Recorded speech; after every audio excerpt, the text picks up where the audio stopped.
another episode of Anyone Can Draw, Paint, and Create. Today will be our final series of drawing lessons using charcoal. And I'm going to introduce another element to charcoal drawing, its first cousin, also known as the Conte crayon. A Conte crayon looks a lot like a pastel, only they're usually in tones of terracotta and brown, and they're hard. They're not like a very soft, breakable pastel that we might have used earlier with the very nice Sennelier that I had. But these are going to be essential for getting another layer of tone into our charcoal drawing, adding some browns and some warmth. But the brown actually didn't come to me by the idea of a Conte crayon. It came by one of the residents that stopped by the art center out in the hall actually and said, "Oh, I always love seeing the drawings and paintings that the art center folks produce." To which I said, well, when we open back up again for new students, I'd love to have you join us. And their response was, "Oh no, I can't draw my way out of a paper bag." Aha. So I thought maybe you can't draw your way out of a paper bag, but you could draw on a paper bag. Yes, the paper bag, not an ad for Trader Joe's, just happens to be the one that I have. You can cut up a paper bag and use that bag, like I did here, a piece of the bag, as your drawing surface. It's a wonderful color, very similar to cardboard, which we have done in the art center before with cardboard drawings.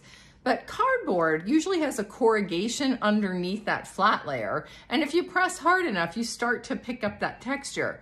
That might be what you like, but in a lot of cases, folks that like realism don't like that corrugation. So today we're going to use a paper bag. And I left this handle on here because if I just wanted to display this rather quickly, I could stick it on any kind of a shelf and just look at it, but it adds a nice hanging dimension. Now, if you don't have a paper bag, they do sell toned paper, and I also have that tablet here, so I'm going to be working on both. This is simply the same color. It's a tan tone paper. This one's made by Strathmore, but you can find any brand. However, most folks can find a paper bag or a piece of cardboard. Now, there's an art project that a lot of art students do when they're first in college for getting their degree in art, or maybe even in an advanced program in high school. And it's to tear up a paper bag into pieces and start to draw the things that are inside and outside. And by things, I mean the tones, because you get a lot of dimension with a torn up bag and all kinds of crinkles. But we've already done crinkled paper in a previous drawing lesson, so I thought it would be fun to just use this as is as the surface. What am I going to draw? First, I was thinking, well, I'd like to do a person, because if you look at the Strathmore sketchbook that I bought, let me open it back up here, on the cover, they have a picture of a gentleman, and I thought, well, that's fun, because they use the white, the brown, and the gray charcoals, and it'd be fun to do a portrait. But portraiture requires its own set of lessons and demonstrations. So that's what we're starting next week, a whole unit on portraits. If you think you can't draw people, I think you can, but we've got to wait another week. So in the meantime, I went through my portfolio of photos I printed a while back and found this picture I had taken of a barred owl. See if I can get the reflection, glossy paper photo, there we are. A picture of a barred owl that was up in a tree in my backyard. And he just happened to sit there and pose for me, and the catchlight was perfect. And I thought, what a cool owl picture. And I like the colors because he's all the colors we're going to use, the brown, the whites, and the grays, and the black. So let's get started on the owl picture on the paper bag. And owl, wait while you go get your own paper bag to work on. So I have my paper bag and I have my picture of my owl. So for this one, I'm going to just do a small version of his face because format wise, he would fit in here, but I'd like to just do a rough drawing on my paper bag. I'm also not a fan of this particular bag having a seam right down the middle, and that's going to be problematic if I was going super realism.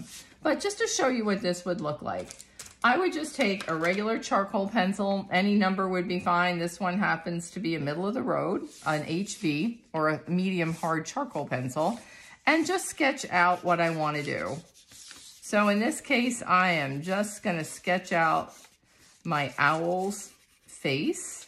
and a little bit of his body, so I'm making him super big. On my toned paper, I'm going to do the entire owl and his background. So you're getting a twofer today, lucky you, of my owl, not once, but twice. And I didn't realize how little barred owl's beaks were until just now.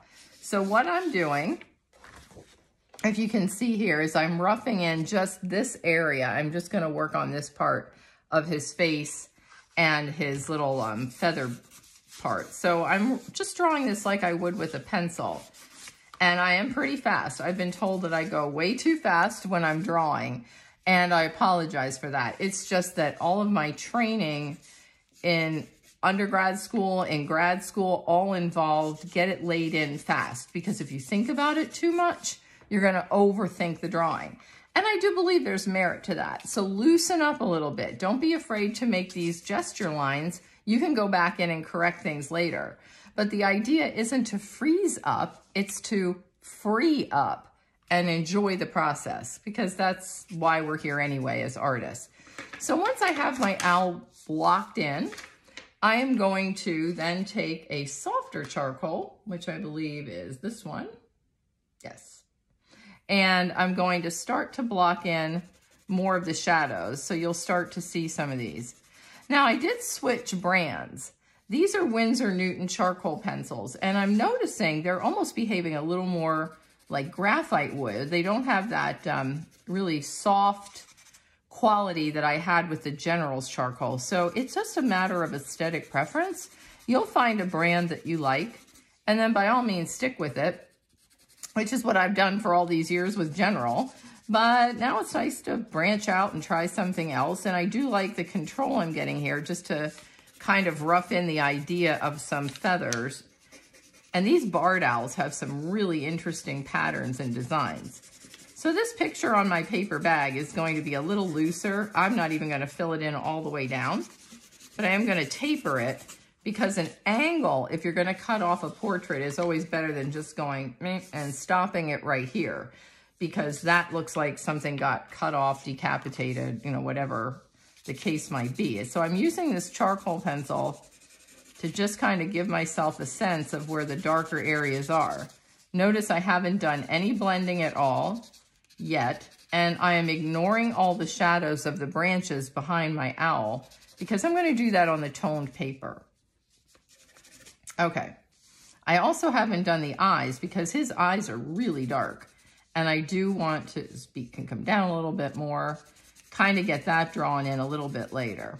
Okay, so I've roughed in the areas with my charcoal pencil. Now it's time to go to my vine charcoal, which is much softer, as we know, and start to get in some of these tones. But since we're going to be using black and white and brown, I'm going to be using my Conte crayon to show my middle values, and then my white to show my highlights, rather than it just being all different degrees of charcoal. But now that I have my dark, I can block in these eyes. However, I'm going to try to see how I'm going around. I didn't just color it all in. There's a teeny catch light, but it's better if I leave it like this than try to go back in later and erase it out, because you'll never get everything completely out on a paper bag with charcoal. The other thing is to pay attention to where catch lights are. Bird eyes are not like human eyes. So we have to watch where the catch light is, and it's different because he almost looks a little bit cross-eyed here, but that's exactly how his catch light looks on the picture, and I am trying to use visual reference. By the way, we will get into doing all kinds of fun expressive work. There's so much more we can do in a drawing class, so stay tuned. If you're tired of things always being realistic, we'll move on or branch out. Sorry. If you ever come down to the art room, we have a master punner down there. No one can compare to Midge, although Lonnie can be a close second sometimes. But Midge Holmes has a great sense of humor and is really good at tying in puns. So if you see her, try to engage her with some of that. I'm sure you'll enjoy her humor and how much she can take from any conversation and make it a fun twist. Okay, So I have my basic owl blocked in, and I'll probably go back out here and just erase his beak so that I can use my white. I'm going to actually use the brown last, believe it or not, because it's easy to see your highlights and your shadows, but to see those medium warm brown tones, that's going to take some doing. So I'm going to use my white to bring in my catch light where I left myself some room. And then I'm just going to go around and look at where I see these white little feathers and just kind of rough them in. You have to see feathers if you're doing a bird as texture, and you can do any subject you'd like, whatever you might see that interests you. It could be just an object you have on the shelf. Could be something in the refrigerator. Remember, we did those cut up peppers, and you can always cut up an apple or an orange and just draw the segments. The idea is to keep drawing. The more you draw, the better each subsequent drawing is going to be, because you're getting some practice. And as they always say, practice makes perfect, or close to it. Alrighty. So now I have some of my owl lighter tones blocked in. I'm just going to come down here and just rough this in. I'm getting less detail as I come further down. I'm just trying to rough all this in. Now it's fun to use the Conte crayon. And you might be saying, well, I don't have a Conte crayon. No worries. If you have a brown color pencil, you can use that too. And I'll use both here just to show you it really does not matter. They both work fine. But there's a beautiful richness to this. It's almost a burnt sienna, or if you're a painter, this could be an Indian red color in my Conte crayon. And I'm just blocking in the mid values. And you'll see the difference that just adding this layer of warmth is going to give our drawing, as opposed to what we had previously. So yes, I am going through here. I can overlap it. Like I said, this is a first cousin to charcoal in the family of drawing supplies, so it will work nicely with your charcoal. Personally, I've never drawn a drawing of just Conte crayon too much. I enjoy mixing the media a little bit more. Some artists just enjoy doing Conte crayon drawings by themselves, and that's fine.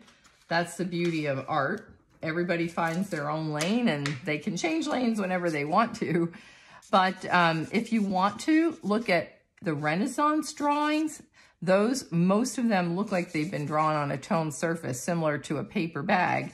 And many of those are drawn in a Conte crayon or a brown pencil type implement that they've used. A lot of times it was brown oil paint, and it just looks more like a drawing because they did dry brush, excuse me, as their study samples. So go back in here, and let's see, we got to get a really good shadow under his beak.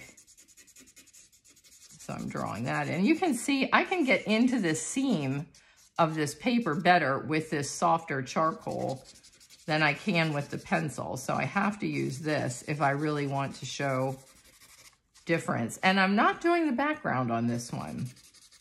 I'm just going to kind of leave it be a little bit and see where this is. There's a nice shadow up here on his beak and a little bit more of a shadow here. As I start looking at this, I notice that he's really an expressive owl. And sometimes you don't see that on the first go. I was just so excited to have wildlife in my backyard. I wasn't even paying attention so much to his expression. But the fact that he turned his head for me made me really happy. I think they've moved on, though. My neighbors are posting all the barred owl pictures in their backyards, and I don't have one now, so I'm feeling a little left out. I don't know why he left. Now I can just judiciously blend in some of these areas to show depth. So where I want to show definition, I am not going to blend in. But I can go back in here, kind of just drag over. See how I'm going really fast? Yes, I'm going fast, I know. But I'm going loose. I'm just scribbling with my wrist. Someone likened this to me being on like a fast speed video, and it's not. I'm not speeding anything up, I promise. It's just how my hand has been trained to move around a little bit. Let's see. I think we're pretty good here on getting our gesture of our owl. I do see where I need to go a little bit darker. because his beak really kind of curves out and bends and then goes darker still. And then we've got a little bit of his head up here. And I'm not going to, I'm just going to gesture in a little bit of feathers. Yeah, I know this looks fast and loose, but the idea is to just kind of rough everything in, ruffle the feathers, so to speak. Sorry, Midge, I'm on a roll. I'm channeling my inner Midge Holmes. Anyway, just kind of get this going in here. And then, as usual, if I want to use my eraser just to take out some areas or add some detail, you can. And I'm using my eraser here on the sides to break up some of these areas and try to show the idea of some of these feathers by not having it full of charcoal. So I can use my eraser to get little tiny details. You'll find too that the Conte crayon probably does not erase as well as charcoal because it's a wee bit harder. There's a little bit more pigment. Oh, I got an eyelid here that I did not get in correctly that I want to kind of pick up on. There we go. And then I can go back in with my blender that already has some charcoal on it from last week's episode and just kind of smooth in around these eyes. As I promised, we're going to be done with this one in a second so we can move on to the other paper. But there we go. We've got a little rendering of an owl portrait and I can hang it up. I could put it outside. Maybe it'll bring my owl back to my backyard or chase it away. I'm not sure which. But in any event, we're going to move on now to a whole portrait using darks, lights, and all points in between. I'm going to do my best to keep this owl over here, and I know that it's catching a little bit of a glare, but that way you can see what I see. And the beauty of this is it's almost to scale on my picture.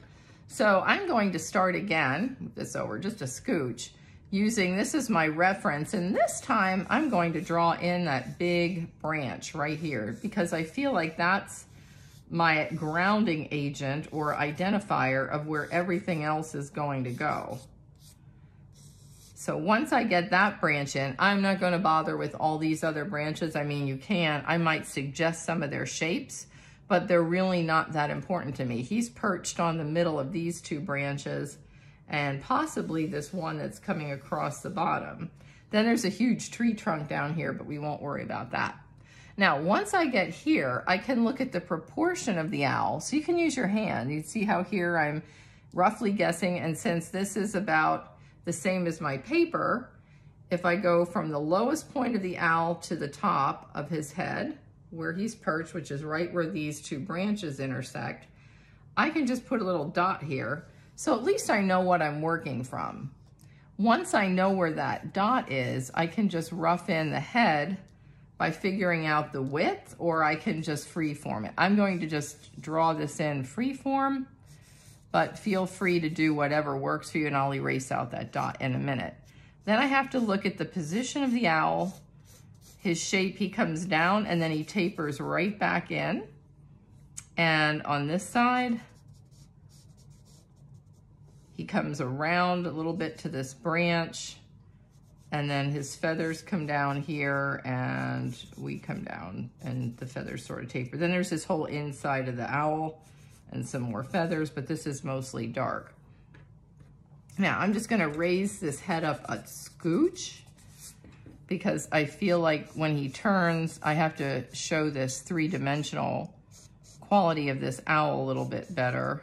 And I think I am also going to just switch the angle of this branch a little bit to better reflect now what I'm seeing. It was just off a scooch, but sometimes those things make a big difference down the road. So feel free to correct. There's nothing wrong with that. Now what I'm gonna do, again with my light charcoal pencil, is block in the shapes that I see. Hopefully you can see these shapes here of the shadows. So I'm just blocking in where do I see my darkest shadows because these change, and it comes around here. Then this whole area is very dark in here. Got a little bit of his feather. Correct that line.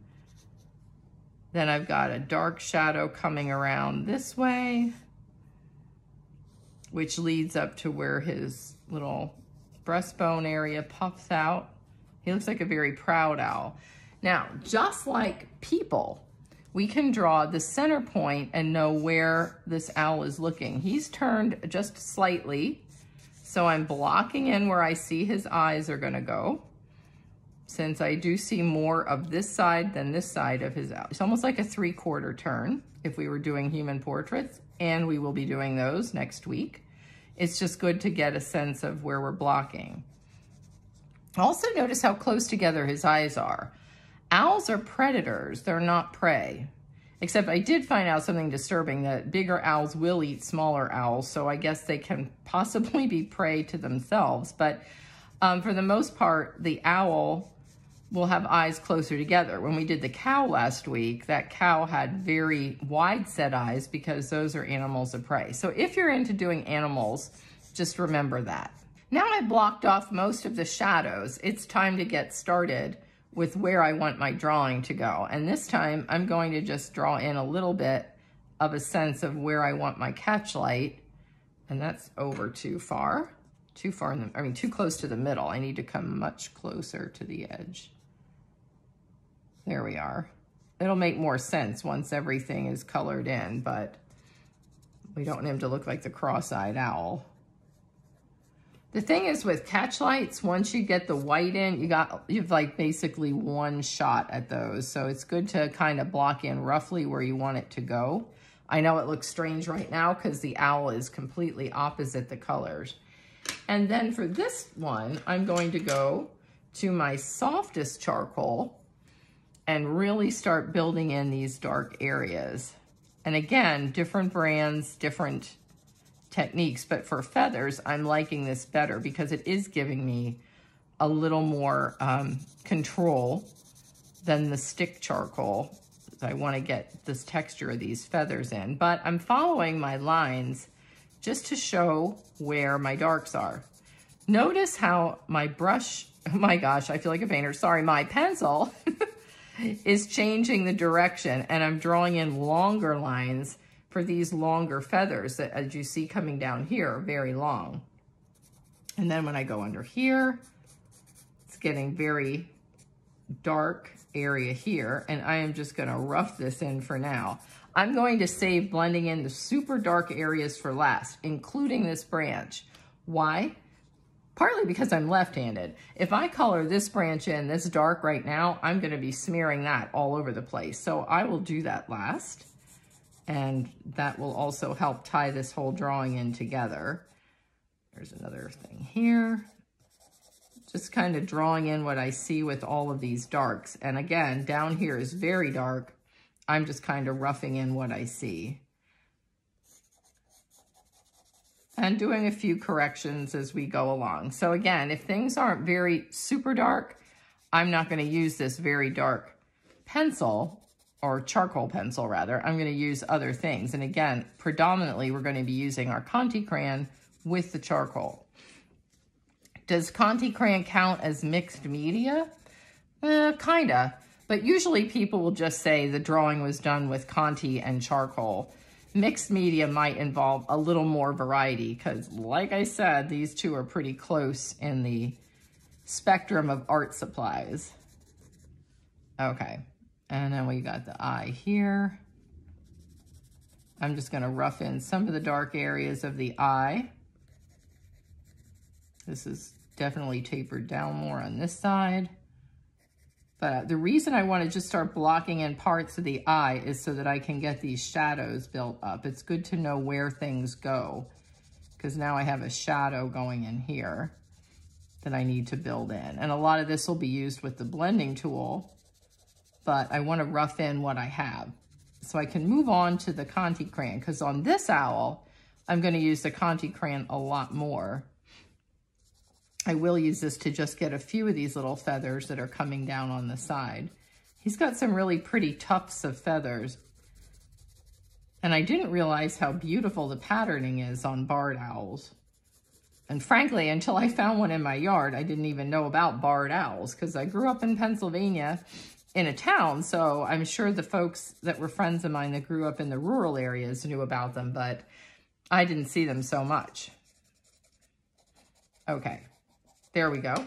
So we've roughed in our dark areas of the owl. I'm just going to show you where to go with the Conte crayon.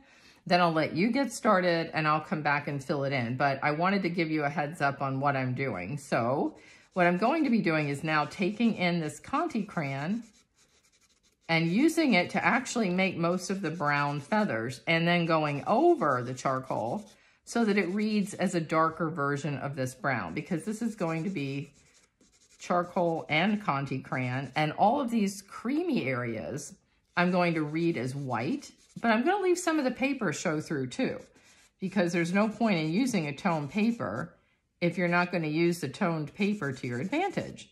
So think about what you like about the color paper you've selected or your paper bag, and then leave some of that show through. This paper is a little bit cooler in brown than my paper bag, so I do have that to work with too. And I'm probably going to use a lot of this to be the filler of all these branches underneath my owl. So now that you can see where I'm going with my owl and the tufts of feathers, how I'm blocking these in,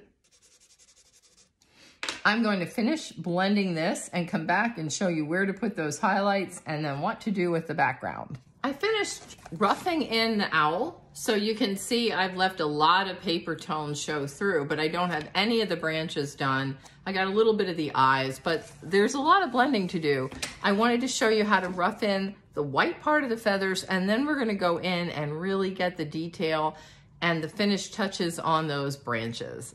What I have here is the paper tone, and I do want to leave that, but I'm going to take my white pencil now and go back in and get my catch light, because it's really going to help me determine the angle and really get this beak figured out, because it has a really interesting bend and his beak is really light. And then some of these light areas, but again, follow the texture of whatever you're drawing. If there's feathers, if you're doing some kind of a bird, follow the texture. If you're doing a tree trunk, follow the directions of where the trunk is going. If you're doing an apple, maybe you're doing more blending then, because that would be smoother. And then in this area, I'm not gonna fill this in completely with white, but I am gonna go down more. And ooh, look at this, because this is fun with Conte, that pastel can make a mess sometimes. And charcoal will just get muddy if you pull into it too much. But look how I got these feathers to start to really pull, and I'm getting this sense that I have down here of these soft, longer feathers.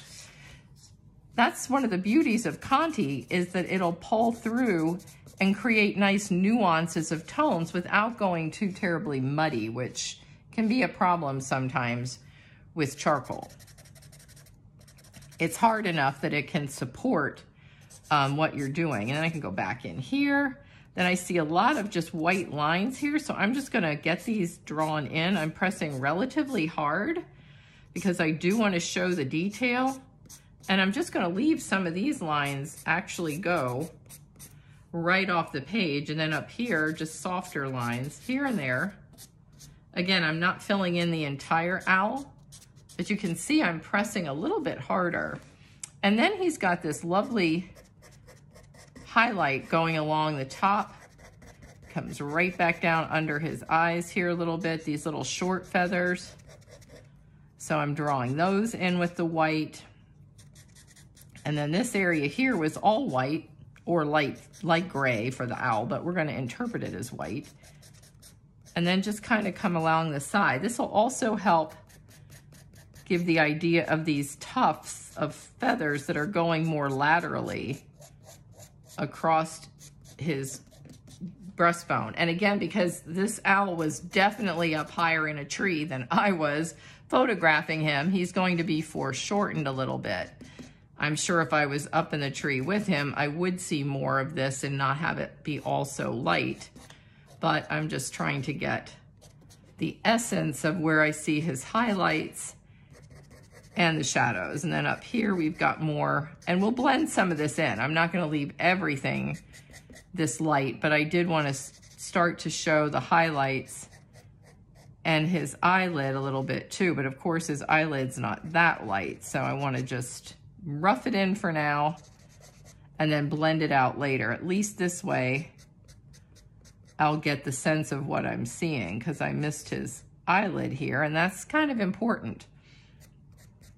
Again, if I'm trying to show his expression, I really need to get the eyelid in, and you'll find that's going to be even more paramount when we get to doing portraits next week. As they say, the eyes are the window to the soul. So, all right, so now I've got pretty much my owl where I want it, except for some blending. But if I don't get this background in, it's going to just look like a cutout owl, and I don't want that. So now I'm going to what we remember last week, which is the charcoal stick, which is extremely soft. And I'm getting my branches, which are very dark, blocked in. And again, this is so dusty, I'll be able to blend this in pretty quickly, so I don't have to cover up everything. And the nice thing is, if I went the wrong direction over the owl with my pencil, now I can correct a lot of it. And I can see there's a branch that goes behind him, which is necessary because some of these branches are going to tie in and give us a sense of where this owl is in place. And there's a lighter one up here, so I'm right here, just getting the shadow of this big tree trunk coming down here, and then this little branch kind of comes across here. Now, in and of itself, this is probably looking a little bit like a mess, but remember last week with the cow, it always looks darkest before the dawn, so to speak. So we're going to take the blending tool and blend in this branch. And then I'm going to show you a trick of what to do once we picked up a ton of this charcoal dust. Before I dust off the whole piece of paper, I'm using this to give a blur. See how this is blurry right here? That's going to show depth because all of these branches are out of focus. If you're also a photographer following along, not falling I hope, but following along, I shot this with my 70 to 200 f2.8 zoom lens. So what that means is there's a very shallow depth of field. Now you're saying, okay, this is drawing, not photography. What does that mean? Well, a shallow depth of field means only certain parts are in focus. I focused on his eyes. So the rest of this picture is a little bit out of focus by design. And that's what I want here too. So I'm just going to use what's left on this, not adding any charcoal. I'm just drawing with my remnants and just kind of give a haze of where a few of these other out of focus branches might be behind this bird so that he doesn't look like he's just perched somewhere in outer space. But he also, I'm not making these branches the object of the significant part. And in this case, I'm just roughing in where some of these shapes might be. So this was this part here for this branch. It's kind of blended in a little bit. And then this one is just ever so lightly blended in, so I can pick up a little bit of that tail and just kind of rough in some of this so that it gives the sense that, yes, there are some things going on with this bird, things behind him, but they're not all that important. This part here, though, I am going to shade a little bit because it's going to help me frame a bit of his head. And I'm going to eliminate some of these darker areas because I feel like in the photograph they work, but in a drawing, they're probably going to be somewhat distracting. But I am going to get a little darker up here on the edge. It also adds a vignette effect, which can be nice. And this branch ends here. And then let's see, just a little bit of a branch kind of going here. We can add a few of these little stick branches just to kind of make sure it looks a little more tree-like. This needs to go darker. But again, I'm just drawing with the blending tool. It's very similar to drawing with an eraser, and all I'm trying to do is just rough in a few areas. So now we're going to dust this off and then get back into a few little details on our branches using an eraser, not a white pencil. I knocked off some of the dust, and again, I still have some on my hands, but that's okay. And now we're going to go back in and get some of these branches that are light highlighted back in over top. And I went to Michael's and found something that I remember from way back when, but haven't used in a long time. It's an eraser pencil. So cool. You can actually just sharpen the eraser in your pencil sharpener. And that's going to give us what we want to do for getting detail in the wood. So this is an eraser pencil. Now, if you don't have an eraser pencil, just use a pencil eraser, because remember, my favorite, it won't do any work, but it takes off charcoal on my old hard eraser from an old pencil. That'll work too. But I really like this idea because I can keep sharpening it and use it for a longer period of time. And it's also working beautifully as a blender. So things from the past that I forgot about using in a while, and now here they are again. You'll find that if you get into drawing, nothing can make an artist happier sometimes than going to an art supply store, because it's a lot of fun to see what they have and to be among the songs of your people, also known as art supplies. So here's where a branch comes up over top. There's another branch that comes up over top here, but I'm going to make the decision not to add this one because in the photo it looks nice, but I don't feel like I need it for this. I'm just gonna make this a little brighter. And then here, this got a little too weird without any shape at all. And it's just starting to look a little crazy. So I'm gonna erase some of this out to give it a little more shape as a negative space over in this area. And then maybe just kind of cut into some of these branches to get some texture, giving the idea of highlights from a branch. So I can draw in little branches that are light as well. Like up here, following along up on this area, there's a white branch that's catching, or a lighter branch that's catching the sun. So I can draw in a few of these light areas here as well and just give the illusion of some highlights coming in. And let's see, right here, there's just another one. Just, you know, do whatever you feel you need to do to make your composition work. Now, I did notice I like this branch kind of leading in because it does give us a sense of where this bird is and fills this in. So I'm going to go back in and get a little darker right along this edge of the owl, because that will help him stand out from his background. So you can go back in and adjust as needed. There's no time that you have to say, well, I'm done. That's it. You can always go back and finish up the work or do more to it. So this branch here comes down through here. So I'm just adding a little more tone. And again, this, by doing something along the edges, it's going to help unify the picture. Otherwise, we've got an owl sitting in the middle of nowhere, and I don't want him to feel isolated. So we'll just kind of get all this blended in. Get his tail feathers down here.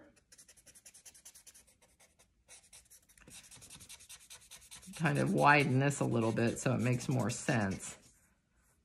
There we go. So now I'm going to just take this dust off just by shaking the paper, knocking it down, do whatever you need to do, and then do any final refinements that I need to do with my owl. So I'm looking at him and I see that I'm going to clean off my pencil eraser with this, and I can see I'm going to need to sharpen this soon. But I want to soften some of these areas in here around where it got just a little too white. So I'm going to use the pencil eraser that's a little dull now as a blender and just kind of bring in some areas that are shadowed. For example, there's a little light shadow at his beak before it does this beautiful hook. And then there's the shadow that the beak creates around the feathers. So I'm going to just kind of blend that in a little bit more. And then I can take this and go up into the eye a little bit, because there are some little areas here where the feathers come down into the eyes. So I want to make sure I'm getting exactly what I see, because I'm trying to do a more realistic view of this owl. And then just kind of soften in around his head a little bit, because not everything needs to be the same degree of importance with the shading. And then maybe a few little eraser dashes through here. but not too many. I'm kind of happy with those feathers now that I look at them. They're okay. Maybe a couple in here, just to blend that in a little bit more. And we'll just throw in a few here, because of why not? I want you to see that you can use the eraser and don't be afraid to use it as a drawing tool. It's not just about removing, it's about making it be part of your drawing. All right, that's pretty close to where I want to be. I'm now just going to go back in and warm up this area around his eye somewhat. I don't want him to look too much like a human. I just want to make sure that I've got the shape right and the angles of the beak, because that's important. And I think he needs to be just a little bit darker under here. Really emphasize that beak. I think his beak is amazing. I like how small they are, yet they're pretty powerful, because I have seen the remnants of what they've caught in my backyard, and I think they can be pretty potent when they need to be. Okay. Last little shadow coming across here. So see how I'm doing some squiggly lines into my feathers, just kind of going back over a second time, just to help define the wing. Where you see long lines on something, make long lines. But a drawing should be your interpretation of what you're looking at. We're not trying to make photorealism. That's not the plan here. It's just to kind of give the essence of what we see. And I do like this dark area down here. I feel like that kind of completes the whole picture of this owl. So I'm going to bring that in and then take my blender one last time and blend in some of these areas here. Use this to get a few back end branches, and I think we'll call it finished. So I finished spraying and removing the tape from my owl drawing, and here it is. What you think? There we go. And like how we have some of the blurry areas to just define the branches without everything being totally in focus, and all of the detail using the Conte crayon and white. We also had our rough sketch practice of just the owl portrait, a little more gestural on my I can hang it if I want to paper bag handle. So the idea today is to experiment with different drawing surfaces. If you're not too invested in the surface, like a paper bag, you're not going to be so tight. And we were trying to loosen up a little bit on this drawing. On this one here, where I was using a toned paper, I was just experimenting again with using the Conte crayon, and that is a nice addition. If you don't have a Conte crayon, a colored pencil works, or a piece of colored chalk, or a pastel. They're pretty interchangeable. They're all dry medium, and they all do work nicely with charcoal. They play well together. So try it out. You don't have to draw an owl, although that's what I did here. You can try any subject you want. The idea is to go with a black charcoal, a white, and then some neutral, a brown. Even if you just want to try gray, that's fine too. Again, make it your own. That's the fun part. I hope you've enjoyed this week's episode of Anyone Can Draw, Paint, and Create. Next week, we'll be moving on to portraiture.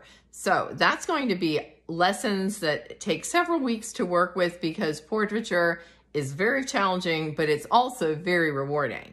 Your homework, if you want some, is to find a picture of someone that you find interesting, but you don't know them personally. There's a reason for that. It's easier to draw people that we don't have an emotional attachment to at least to start. Then we'll move on to people that you do know, because that's probably what you're interested in doing anyway. Till next week, Vincent Hall, stay safe and be well. We'll see you down in the Art Center or next week on another episode of Anyone Can Draw, Paint, and Create.